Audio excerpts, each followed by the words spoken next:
You just want me to tell all my injuries. Not all, just a shoulder. Just a shoulder. Other than that, I'm pretty healthy. Does it impact you at all during the games, or is it just? Not really, because adrenaline get going, and then I'm trying to make plays for my guys. I'm not really so much worried about being hurt. Obviously, I know what's going on leading up into it, and as far as the preparation that I need going out throughout the week. But when I get out there, man, I'm thinking about winning a football game. I'm sure you talk to the younger receivers about how to fight through those things, especially because you guys get nicked up a lot, and you have to fight through a lot of stuff. Yeah, it's usually understanding your pain tolerance, if so much to say, and obviously.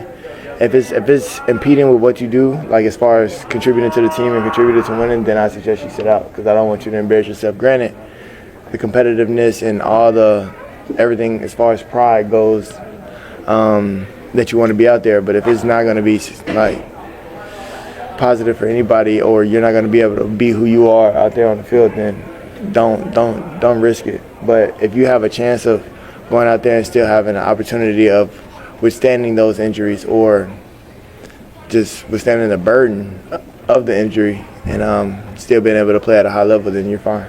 What's the motivation to play for now? What you mean? Still to win a game, regardless. At the end of the day, still got to win a game. That's the motivation.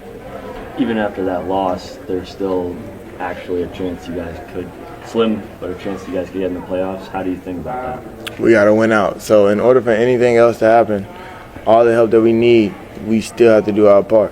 Is there a lot of talk about that? No. We just need to focus on one game at a time. We don't need to worry about anything else at this point. We need everybody to hone in on their job and handle their responsibilities, and then everything else just fall into place. Does Mike's situation enter into your thinking at all? Not really. Obviously, having him here and having him since I've been here, it means a lot to me. So with that, I don't really think much of it, but going out there and, again, trying to play as hard as I can. I'm obviously putting myself out there for, the benefit of the team, and of course myself. I love to compete, but it's bigger than me. Ceedee, you added to your frame over the offseason. How have you seen that kind of manifest itself throughout the season? Been able to break a lot of tackles. Feels good, feels stronger, feel more endured after post broken tackle. So I feel like everything that I've done in the offseason, it definitely is showing up this season. Granted, it's not in the greatest of explosion of plays, but it's definitely there in the nick of time. You guys always talk about moving on to the next game. It's a little bit harder this week considering you lost to Overshawn and the emotions of that and the emotions of the game in general? Obviously, losing a teammate is never really – you always want to come out the game with the guys that you went in with, right? So as for us, yeah, that sucks, bro. Demo was having a great season, and obviously for him to be set back again with another leg injury, sick for him. I hated for him. He was literally just reaching for who he can become. And obviously, as we saw the type of player that he can potentially be, and I know he will be when he shake back. So he's got to overcome this other obstacle that God placed in front of him, and then once he fight himself back, he'll be back in no time. With a sprained AC, is that something that can get worse, or is it kind yes. of one of the worse? It can get better. Gotcha. Worse. Way to fix You're going to need off-season surgery? No. Yeah, I know because of the job. Nah, don't be scaring my people. Ceedee, Mike, Last question, please.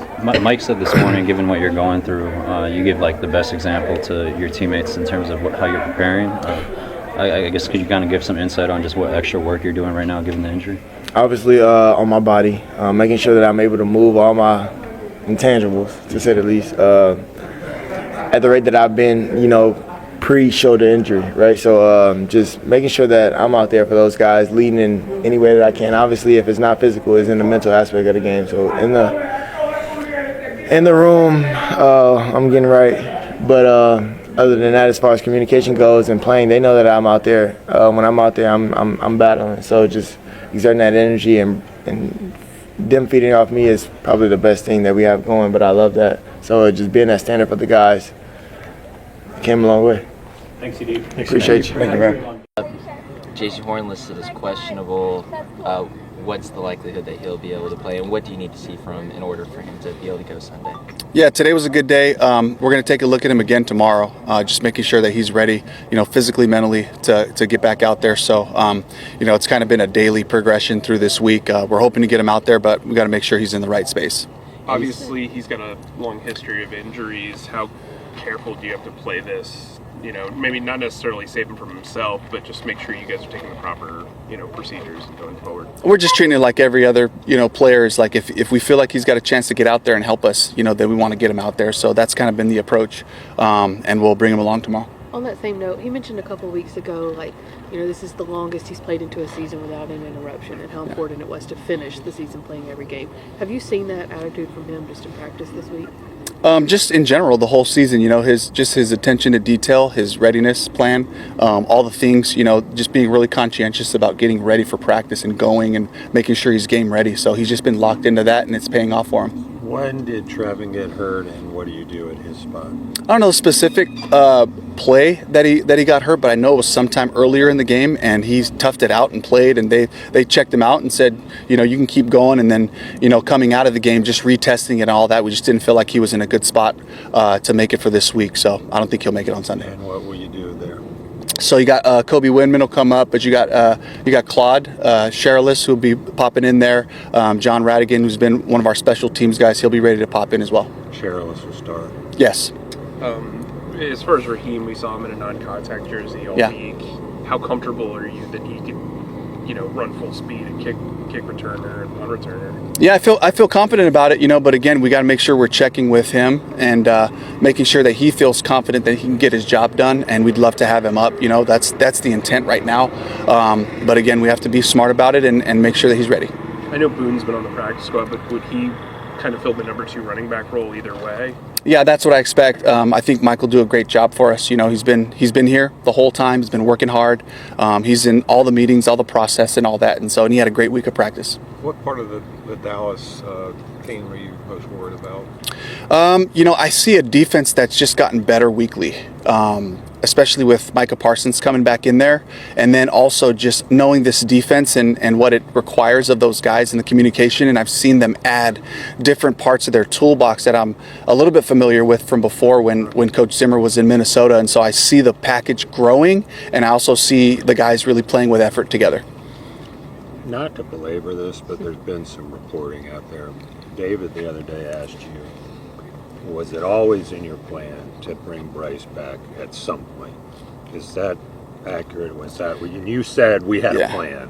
Yeah. And you say, would he or? I really don't want to comment about the plan. From an update on JT, how did he feel after that game with the neck and everything? Yeah, it took him a full week to really just get his body to relax, to get him back into where he could just move around and feel himself. And then he returned to that basically, last week getting ready to play. And this week was an even, better week in terms of just feeling comfortable again and playing hard. And so, yeah, that was a challenge for him to get it back to playing, back to his normal self. I know DK kind of struggled with drops early on in his career. Is it always the same problem for guys, or like from a concentration standpoint, a technique standpoint? What does Xavier have to do to kind of get past this streak of drops, you think? Just trust his preparation, trust the focus and the work that he's putting in, knowing that that's going to pay dividends. Go about your week the same way, attack your game plan, study, all the same way. The more that you can do to be ready to play on Sunday from a focus standpoint, then everything starts to become second nature. And so, we moved him positions a couple weeks ago, so he's got to dial back into a new deal. But he's working at it, he's not backed off of that. He's serious, he's focused about it, and so I expect him to do great this week. He did not want to make excuses for the drops being related to the wrist injury. But there's a replay on that last play that shows him kind of rolling over. It looked like he was trying not to brace himself with that wrist and that arm, that hand. Do you think it is impacting him at some point in terms of his ability to catch certain passes? I don't think so. I think that's something, that if he's working through it, he just got to continue to work through. But we just expect him to be available, know what to do, and execute. And again, you heard him. He'd be the first one to tell you he's got to make that play, and I believe he will. And I don't think he's been on the injury report, so Right. Exactly. So that's kind of what we have to go off of. And, he practices hard and it doesn't show up that way. It's just been a couple of plays here and there. But, there's a good body of work for him otherwise where he's done a great job too. So. We'll do a couple more and say, what do you do? Because you work with wide receivers a lot in the past. Yeah. When a guy has that issue with drops, to help him, because there's a mental part of it, it's really got to be difficult. You just go about your work. For me, anytime, a player has an opportunity to make a play and doesn't, I make sure I go right to them and say, hey, we're going to come back to you. We're counting on you. I got your back. And I just want them to feel that support, to know, you don't need to overthink this. Just go right back to work. Trust your process, and good things will come out of it. Sunday, you lost your two backup running backs within the first quarter. You still stayed, in your words, stubborn with the run with Chuba. I'm just curious, how difficult is that of a situation compared to when you have a new backup in there and they haven't gotten a ton of reps? Do you just go with the number one, or do you still want to sprinkle in that number two? I kind of default to what are the best plays that allow us to have success that we think will work against this defense, and I just got to be balanced, and I just got to try to make sure that we're playing our style and just continue to play it, and just assume hey, all right, well, all these guys would love to play all the time, and Chuba would love to be there every play, and while we rotated guys in different spots, for me, for my mentals, for my sake, it's just keep playing ball the way you would normally play ball, and if you can be aware of it in some situations, then be aware of it. Do you guys think, are you expecting to get Miles back before the end of the season? He's in the protocol, so they're still looking at, his ankle and making sure that there's the strength, the stability, the pain element, whatever other issues come up with a high ankle sprain, just trying to make sure all those things are in the right place. And the focus primarily is on Miles to make sure we get him to that point and